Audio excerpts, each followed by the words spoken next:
Sí, buenas tardes, buenos días, buenas noches, donde quiera que nos vea, querido público. Pues este es nuestro cuarto café filosófico. Tengo hoy la alegría de estar con una persona maravillosa, un profesor, un doctor, que nos va a compartir, inclusive vamos a compartir, y el tema precisamente de este cuarto café filosófico se llama las reformas educativas en México. Es un tema pues amplio, se podría decir rústico, en la parte histórica, en la parte individual, en la parte práctica, a veces nos mueve. ¿Habrá reformas educativas en México? Entonces, pues, eso poco a poco se va a ir desarrollando y pues mi nombre es José Cruz López. Este proyecto surgió a raíz del posgrado en filosofía aplicada. Entonces el café filosófico es una práctica filosófica. Y pues tengo precisamente el honor de aquí presentar al doctor. Por favor, doctor, si gusta decirnos su nombre. Sí, mi nombre es Rubén Estrada Cervantes. Tengo una formación diversa, nada más comento brevemente.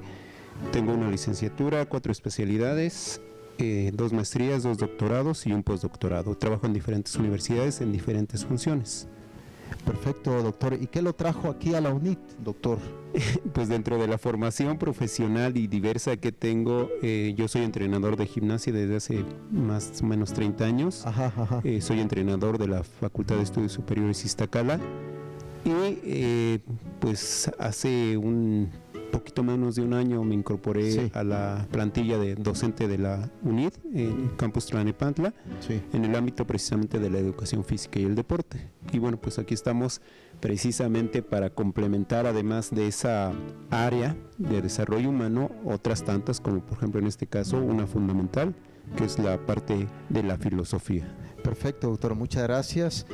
Pues yo considero que una de las prácticas también de la educación son las nuevas TIC, que ahorita lo estamos usando para transferir el conocimiento, para hacer llegar esta información a otras personas. Pues muy bien, vamos a entrar al tema de la educación en México y las reformas. Doctor, cuando hablamos, por ejemplo, de reformas, ¿a qué nos referimos con una reforma? Muy bien, etimológicamente me parece que vamos a empezar, ya que estamos en un café filosófico, vamos a retomar una de las ramas principales de la filosofía, la etimología, que se refiere precisamente a buscar el origen, la raíz de las palabras que nosotros utilizamos cotidianamente y que lamentablemente en nuestro país muy poca gente se da a la tarea de rastrear este origen. Bien, etimológicamente el prefijo re significa volver, y en este caso me parece muy elocuente el hecho de hablar de una reforma. En términos muy concretos, la reforma o una reforma se refiere al volver a dar forma. Quiere decir que entonces estaríamos hablando de algo que ya está hecho y que simplemente pues vamos a volver a hacer, vamos a rehacer. Es decir, como lo que usted comenta, una reforma es algo que toma del pasado partes para que innoven en el presente o en el futuro. Sí, me parece correcta la acepción. En este caso, efectivamente, es algo que ya está hecho, que ya ha sido elaborado, que ya ha sido construido con anterioridad y que efectivamente se puede actualizar, se da esa posibilidad de innovación, y dentro de esto se espera algo, que esto es, me parece que la esencia de la reforma. Se espera que lo que se está haciendo actualmente, o ese cambio, esa modificación, esa innovación, obedezca a una mejora de lo que ya estaba hecho. Entonces eso sería, en términos, yo diría, teleológicos, en términos de los fines, lo que se esperaría, de que una cuestión que se está actualizando, que se está innovando, en este caso, supere a lo que ya se ha hecho.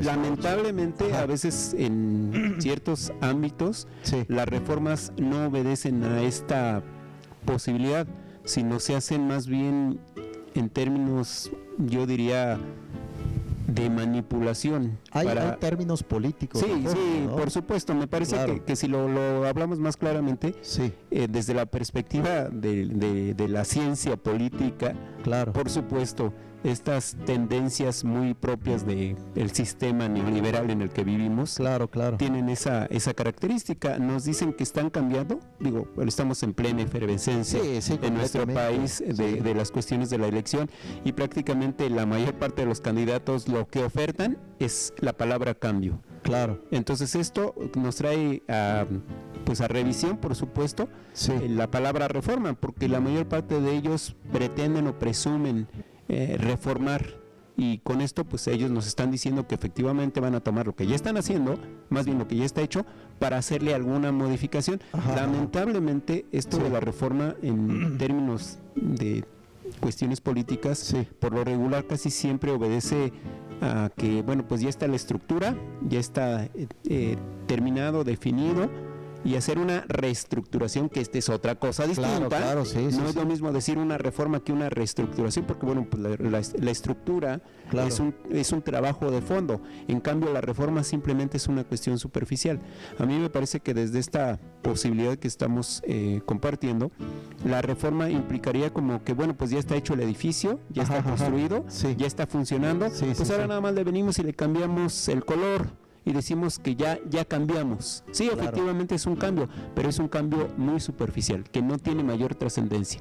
En cambio, la reestructuración implicaría, en este caso, que lo que ya está construido, pues hay que primero que nada demolerlo, destruirlo, para después construir otros cimientos distintos, y sobre estos pues a elaborar otra estructura, que por supuesto esto ya no es un cambio de forma, sino es un cambio de fondo. Lamentablemente, por lo regular, nosotros nos manejamos en términos de reforma, no de reestructura. Exactamente. Muy interesante lo que usted comenta, doctor, este ámbito general de lo que es reforma. Ahora, comentó algo interesante, un edificio, es decir, cuando hablamos de edificio a nivel de idea, es que algo ya estaba realizado anteriormente en el pasado. Y me gustaría aquí, antes de entrar precisamente a la reforma educativa del 2012 con el presidente que está actualmente, me gustaría ahondar un poco en la historia de la educación en México, doctor. ¿Qué le parece si nos remontamos a partir precisamente del siglo XV, del siglo XVI, de nuestra era, con la cultura mexica aquí en México? Como sabemos, la Gran Tenochtitlán se funda en 1325 y aparece como un tipo de educación entre los mexicas. Se hablaba, por ejemplo, del Calmec y el del Tepozcali, que el Tepozcali era una escuela para la guerra, el Calmec era como una instrucción ética para la vida. Entonces hablamos de una cultura civilizada, doctor, en esta parte que estamos hablando de reformas educativas en México, en la parte de los mexicas. Yo diría que ahí no hablaríamos de una reforma, más bien me atrevería a decir que es el origen de esto que nosotros estamos viviendo actualmente, porque por supuesto lo que existe tuvo que tener, filosóficamente hablando, un origen necesariamente. Entonces, si nosotros lo vemos desde la óptica de la filosofía, lo que existe necesariamente tuvo que haber tenido un nacimiento. Es lo que estamos platicando, el cimiento es del mundo prehispánico. Claro, entonces viéndolo desde esta perspectiva, si nosotros nos remontáramos en el tiempo y tuviéramos esa posibilidad de ir hacia atrás y estar ahí, lo que podremos observar es que esto que nosotros llamamos pues educación, filosofía y todo eso, pues detrás de ello, o hace algunos, no diría yo años, sino siglos o miles de años, no existía. Se ha ido construyendo, por eso hace rato hablaba de la construcción como tal. Entonces, bueno, esta construcción tiene cimientos. Aquí voy a hacer algo que, bueno, de vez en cuando lo trabajo, pero me parece válido en este espacio. Dentro del ámbito académico, a veces cuando yo trabajo en términos del docente, generalmente me apego a las cuestiones teóricas, pero a veces me salgo de ellas para irme a las cuestiones empíricas, como por ejemplo en esto. Mi padre es albañil. Entonces, lo que él me enseñó en el ámbito de la construcción es lo siguiente: lo más difícil, lo más tardado, lo más pesado y lo que nunca se ve de una construcción siempre son los cimientos. Claro, no. Entonces, sí. Eso que yo lo aprendí en carne viva, porque pues cuando nos tocaba a mí, me tocaba estar de peón de albañil con él, de chalán, sí. Pues yo lo sentía, yo lo vivía, y después cuando terminamos de hacer los cimientos y empezábamos a construir paredes, techos y demás, pues nos sorprendíamos porque la fría que nos habíamos llevado y todo el dinero y el tiempo que se había invertido no se veía. Claro. Entonces yo creo que esto pasa mucho dentro del ámbito, por ejemplo, de la educación, que lo que nosotros estamos viendo, lo que estamos viviendo actualmente en este país, en este momento histórico, sí. pues no nos permite ver lo que hay debajo, detrás de esto, las raíces. No lo conocemos. Y también hay otra cosa muy importante, ¿no? La mayor parte de las personas que vivimos en este mundo tan extraordinariamente dinámico, tan demandante, claro, pues no tenemos ni tiempo, ni ganas, ni interés en ponerle atención a estos asuntos. Digo, es bien sencillo, ¿no? Una persona que vive en un edificio que está en el 20º piso, tiene su oficinita, tiene aire acondicionado, tiene todo, pues ¿qué le va a importar? El cimiento está en su posición, en su estado de comodidad, y entonces pues me parece que esa es una analogía de esto que estamos haciendo muy propia de lo que se está viviendo actualmente. Las generaciones que en este momento están acompañándonos, claro, lamentablemente no valoran, no le dan valor, no le dan crédito, no le dan importancia a esto, pues porque no lo han vivido. Exactamente, tienes toda la razón, doctor. Ahorita, por ejemplo, vamos a entrar ya más adelante un poco con la reforma aquí en México del siglo XXI. Nada más voy a hacer esta pregunta para que vayamos poco a poco desmenuzando la idea, pero los que toman decisiones sobre la educación deben de saber sobre educación, ¿estamos de acuerdo? ¿O qué opina usted? A mí me parece que, bueno, esta es una pregunta, yo diría que es como un cuchillo que tiene filo, pero puede servir para una cosa o para otra, ¿no? Es una pregunta filosa, no filosófica. Filosa, ¿no? Filosa, es una pregunta filosa que si no la sabes manejar nos puede cortar. Esta cuestión de que las personas que manejan la educación, yo diría deontológicamente, deberían de ser expertos y conocer plenamente eso que van a manejar. Pero ese deber ser se contrapone a la ontología, la cuestión del ser. Y me parece que en términos prácticos y reales no es así. En términos, no es así, y me parece que tampoco ha sido así. Yo desearía pensar, como decía Platón, bueno, pues que las personas que van a gobernar sean las personas que se hayan preparado para gobernar, para tener un gobierno ideal. Lo mismo pasa en este caso. Las personas que manejen educación, pues deberían de ser las personas que son expertas dentro del ámbito de la educación. Exactamente. Hice esta pregunta porque ahorita vamos a ir viendo algunos puntos. Vamos a ver ahorita al primer secretario de Educación Pública, José Vasconcelos. Ahorita toqué el punto de vista de la educación prehispánica, que es claro que aquí en México tenemos varios investigadores interesantes en el ámbito de la educación. Tenemos uno de ellos a Francisco Larroyo, que tiene por ahí un libro muy interesante, Historia comparada de la educación en México, y también su discípulo José Manuel Villalpando Nava, que tiene un tratado sobre historia de educación en México, muy interesante, muy histórico. Y también hay otro investigador que habla sobre la filosofía náhuatl, que es Miguel León Portilla. Esto es interesante, ¿por qué? Porque te das cuenta que aquí en México ya existía una identidad. ¿Por qué? ¿Por qué hablo sobre esto, doctor y querido público? Porque ahorita que vamos a ver las evaluaciones o la reforma educativa o modelos educativos, como que vienen del exterior, como que no es tan nativo de México, pero ahorita lo vamos a tocar más adelante. Ahora bien, doctor, ya tenemos la formación del mundo mexica. Hay por ahí una conquista, se genera la conquista, 1521 es derrotado el mundo mexica. Viene todo el proceso del proceso colonial hasta 1821. Pero en ese proceso hubo hombres ilustres Del ámbito religioso, porque ahorita más adelante vamos a ver la separación de iglesia y Estado, que ahí viene por ahí todo un movimiento fuerte a nivel educativo, pero en ese ámbito de la época colonial tenemos a defensores indígenas que también aportaron bastante. Tenemos a don Vasco de Quiroga, tenemos a Alonso de la Veracruz, funda una biblioteca aquí en México, franciscanos, agustinos, y luego llegan los jesuitas. Y por ahí se puede decir, como dijo Francisco Larroyo, que ahí inicia lo que se va a llamar la educación pública en nuestro país, pero lo iniciaron los monjes que venían de España. ¿Qué opina de todo esto usted, doctor? De este trabajo de los monjes, de los franciscanos, de los agustinos, del Ignacio de Loyola. Hablando en términos históricos, me parece que si nosotros tomamos la historia como la hemos aprendido la mayor parte de nosotros en términos de una línea, sí, efectivamente, diríamos que ha habido diferentes etapas o diferentes momentos en la historia de nuestro país. Sin embargo, hay otros modelos en relación a la historia que no obedecen a esta cuestión. A mí me parece que si abordamos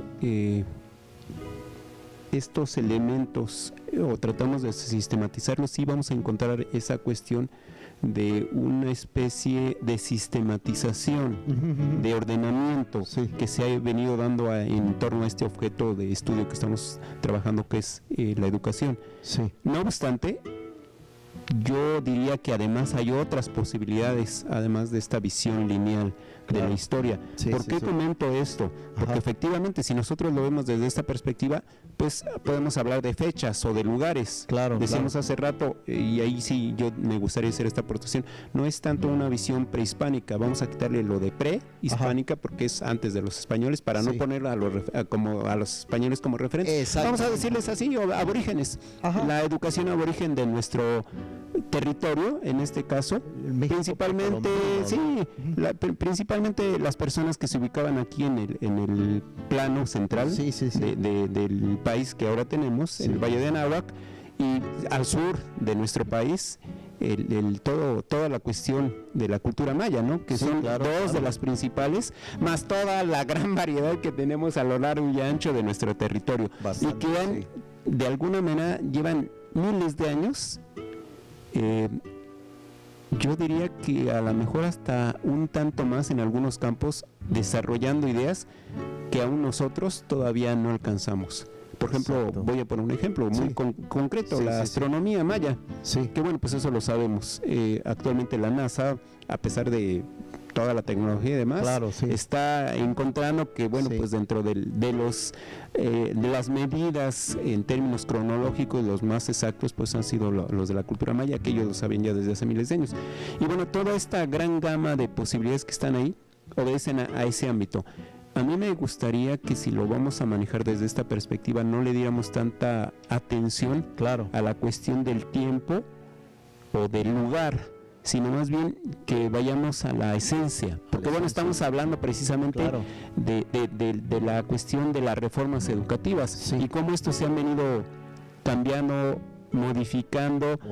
Yo diría, a lo mejor nos han vendido la idea de que sí se han venido cambiando y modificando, pero a lo mejor en esencia no se han modificado. Exacto, sigue siendo la misma. Sigue siendo, esto es parte de lo que es en esencia. Y digo, hablando en términos ontológicos, recordemos que esencia es aquello que hace que la cosa sea lo que es. Y la esencia no se puede cambiar. Entonces, podemos hablar de que lo que va a cambiar es lo cambiable, es decir, la apariencia. Pero la esencia no cambia. Y cuando nosotros hablamos de educación, ya hablándolo ontológicamente, esto nos daría una visión, yo diría, un poquito más próxima a lo que es, no a cómo se nos ha venido presentando, porque aquí me parece que sí hay que distinguir. Cuando vemos toda esta gran gama de posibilidades, efectivamente estamos hablando de la aportación de los aborígenes, de la aportación de las personas que llegaron durante la época de la colonia y que además después se establecieron aquí en este continente y le dieron profundidad en la cuestión de la conquista, un par de siglos por ahí donde prevaleció esta idea, claro, que por supuesto tiene muchas cosas rescatables, dentro de ellas la aportación que hace la religión a todo esto, claro, la religión que nos trajeron los españoles para acá, la combinación muy de sincretismo entre la visión que teníamos aquí, la cosmovisión que teníamos los aborígenes sí, sí, sí, de este territorio, con la que traían las personas que llegan a este continente, que de esa sale algo, pues una mezcla sumamente interesante, muy rica en términos culturales. Y bueno, pues después todo eso que se ha venido hablando de lo que ya se comentaba, ¿no? Las personas que han contribuido al ámbito claro, de la educación y de la filosofía de la educación, que esa me parece fundamental aquí en nuestro país. Pero bueno, viéndolo ya en términos un poquito más, no de forma, sino más bien de esencia. Sí. Si nos vamos a esta pregunta de dónde sale la educación que nosotros tenemos acá, pues es una mezcla. Es un mestizaje educativo, ¿no? Sí, exactamente. Sí. Es como que una simbiosis de muchos elementos que se han venido conjuntando. Sí. Yo no sé si de manera sistemática, que creo que no ha sido así, más bien ha sido claro, condicional, ha sido asistemática, ha sido una mezcla que se ha venido dando de manera incluso hasta espontánea, que no necesariamente ha sido pensada, ha sido proyectada. Voy a poner un ejemplo, en términos de otras sociedades, la claro, cultura europea, sí, con la cuestión de la revolución feminista, cuando aparece Simone de Beauvoir y escribe el libro del segundo sexo, que detona precisamente claro, en Francia, sí, y en muchos países europeos esta cuestión de la revolución feminista.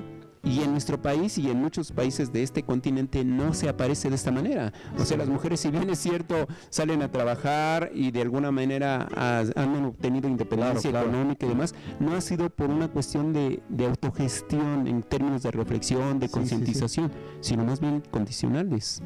Y me parece que ese tipo de cosas nos ha venido sucediendo, no en nada más en ese aspecto, sino en muchos aspectos, por ejemplo en este del que estamos hablando, llamado educación, donde se han ido conjuntando una serie de elementos claro, muy importantes que han ido detonando pues ahora sí que en lo que nosotros estamos vivenciando actualmente y lo que nosotros entendemos como educación. Entonces toda esa gama claro, amplísima que a veces no alcanzamos a visualizar, por ejemplo, la cuestión de tratar de que haya un solo tipo de educación cuando no tenemos un solo tipo de cultura. Nuestro país es multicultural. Es diverso. Entonces, ahí habría que ver qué tan conveniente, qué tan congruente es tratar de hacer una unificación dentro de este multiuniverso, claro, en términos educativos, cuando estamos hablando de cosmovisiones, de modos de vida distinta, de culturas, de religiones, de formas de pensar, de tipos de alimentación totalmente distintos en un mismo territorio que es nuestro país. Claro, y es muy interesante lo que usted comenta, doctor. Yo creo que también nuestro amable público que nos está escuchando,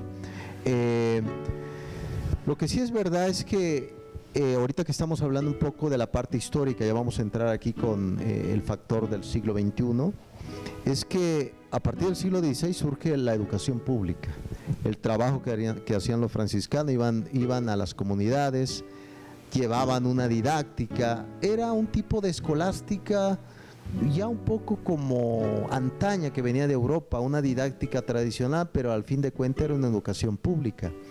Ahora bien, por ejemplo, doctor, tenemos ahora, por ejemplo, en la Guerra de los 3 años o Guerra de Reforma, cuando ya surge esa separación como un poco violenta entre el Estado y la Iglesia, se separa y precisamente hay un divorcio fuerte, pero no solamente es la Iglesia que sale del ámbito, la educación se vuelve laica, se podrá llamar, pero ¿quién educa a quién en ese punto? En la época precisamente de lo que estamos hablando ya, de esa reforma, la guerra de reforma, guerra de los 3 años, donde ya se separa, ya empieza el concepto de laicismo. ¿Qué tendrá que ver ese laicismo en la educación, doctor? Ahorita que estamos hablando de una educación laica. La cuestión de la laicidad, el ser laico, implica la tolerancia, yo diría, a la diversidad de pensamientos. Sí. Entonces, en este caso, me parece que nosotros, por lo menos en el lugar donde estamos, en el momento histórico donde nos acontece esa situación, me parece que no estamos haciendo esa parte. Sí. Por ejemplo, cuando yo hablo de la tolerancia, de las diversas maneras de pensamiento, me parece que la mayor parte de nosotros, no sé si no hemos sido preparados para ello, no tenemos la capacidad o simplemente no nos interesa, y por lo regular actuamos de una forma, yo diría, muy racista, porque por lo menos en este lugar donde nos toca estar a nosotros, en esta comunidad, y no me refiero a la cuestión de la universidad o de la ciudad, sino en términos generales, en términos de una, como dice Edgar Morán, de un ciudadano del mundo, de una percepción planetaria. Me parece que no hemos hecho nuestro trabajo, porque esa cuestión de la laicidad, aun cuando es una idea, es algo ideal, es una visión a la cual aspiramos, en términos reales no la hemos concretado, no la hemos trabajado, no la hemos desarrollado, no la estamos viviendo. Y entonces voy a poner un ejemplo muy fuerte, pero necesario, obligatorio. Estamos en junio del 2018 y en este lugar, en este espacio pequeño llamado México, llamado en este caso, pues nosotros estamos en la parte conurbada de la Ciudad de México. Se vive lo que se está viviendo actualmente en muchos países, la fiebre de la Copa Mundial de Fútbol. Exacto. Donde por supuesto lo que vamos a ver evidentemente es esto. Hay una sobresaturación de información con respecto a ese evento, pero se observa algo muy interesante. Se observa una cuestión, yo diría, hasta ciertamente irracional, hasta preocupante, tal vez yo diría patológica, en cuanto a que un grupito de personas adoran, aman, son fanáticos de una bandera, de un escudo, de un himno, de un uniforme, pero odian y rechazan, niegan a cualquier otra persona que no porte ese uniforme, que no sienta amor por esa camiseta o por ese emblema. A mí me parece que esto es algo sumamente preocupante para la especie humana, no para nosotros. Claro. ¿Por qué? Porque esa cuestión de el laicismo del que estamos hablando, de la apertura, de la posibilidad de ser tolerante ante la diversidad, me parece que nos queda muy grande. Por lo menos este para mí es un ejemplo muy actual de que los seres humanos no hemos evolucionado, y que cuando se habla de que debe de ser laica, por ejemplo, la educación en nuestro artículo 3º constitucional, cuando se dice que debe de ser, ahora sí que lo voy a retomar como dice alguna filósofa, María Magdalena Lourdes Espinosa de la FES de Acatlán, dice ella, perdón, no es filósofa, escribe sobre filosofía, pero es del ámbito de la jurisdicción, del ámbito del derecho.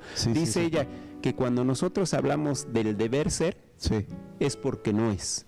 Y entonces cuando nosotros decimos es que la educación debería de ser laica, pues lo que estamos afirmando es que no es laica. Es decir, la idealidad está ahí. Aspiramos a ser lo que no somos. Y me parece que esta es una situación de veras que hay que tomarla como es. Porque si lo vemos muy políticamente, podemos decir, sí, pues vamos a aspirar a eso. Pero pues si revisamos un poco la historia, no le hemos pasado buscando ese tipo de cosas desde hace ya siglos. Y además, no lo hemos concretado. Además andamos buscando identidad como nosotros. ¿Qué somos? ¿Somos españoles? ¿Somos mestizos? ¿Qué somos? Muy interesante aquí, doctor. Estamos precisamente, como al principio lo comenté, revisando las reformas educativas en México.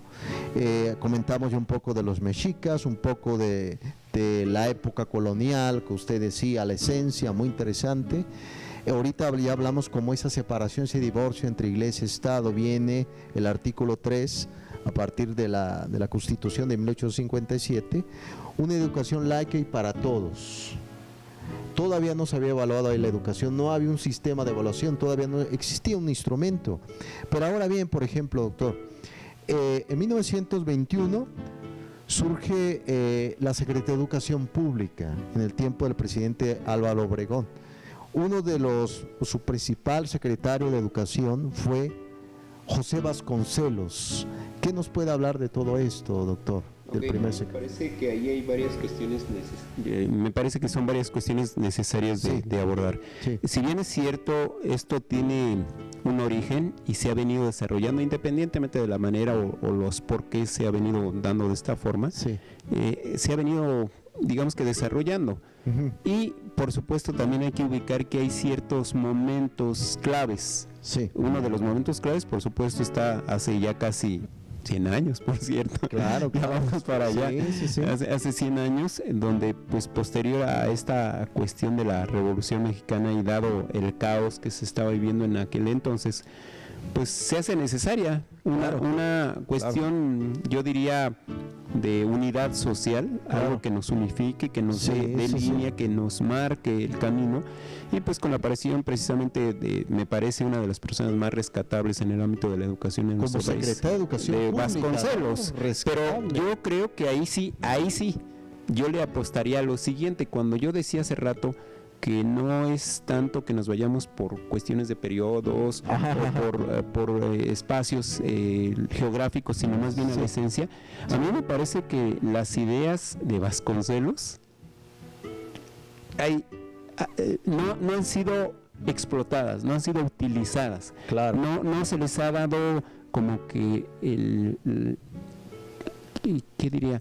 La permanencia. No solo la permanencia, sino el uso que se les puede haber dado, porque la visión que tenía este señor, igual que otros tantos en nuestro país, me parece que han sido como que muy de muy poca importancia. No se les ha dado la importancia que tienen. Por ejemplo, la idea de Vasconcelos de la raza cósmica, es otra cuestión, otra situación que si nosotros la hubiéramos desarrollado, le hubiéramos dado la profundidad, el impacto que esto tiene, pues a 100 años de esta idea, por supuesto, esto tendría que ser ya de otra manera. Del mundo griego, la raza cósmica. Entre otras cosas, por supuesto, se va a los clásicos y desde allá, pues por supuesto, construye una visión que en términos de nuestra periferia, por supuesto, es muy valiosa. Sin embargo, aquí también hay que retomar otra cuestión. Si bien es cierto, se habla por ahí anteriormente de la reforma, de la separación de la religión en relación al Estado, después aparece esto, la Secretaría de Educación Pública, y de allá para acá esto que ha privado. También hay que ponderar lo siguiente: la situación actual en términos ya concretitos. Por ejemplo, nosotros estamos hablando desde una universidad, pero no una universidad pública, una universidad privada. Entonces aquí es donde uno dice, caray, pues las cosas han cambiado. Efectivamente sí se han ido ajustando, pero también hay algunas cosas que todavía no están ajustadas. Por ejemplo, el hecho de que nosotros no estemos ahorita desde una universidad pública, sino estamos esto está siendo emitido desde una universidad privada. Quiere decir que entonces ya hemos estado cambiando cuestiones que antes no se veía. Antes el Estado era el que se tenía que preocupar y se tenía que ocupar de esto que nosotros denominamos educación. Pero no se daba abasto. No se daba abasto. Entonces, precisamente a raíz de esta incapacidad que tiene el Estado para atender la necesidad en términos de educación de la población en nuestro país, pues entran al quite las universidades privadas, que es precisamente desde donde nosotros estamos hablando en este momento. Y ahí es donde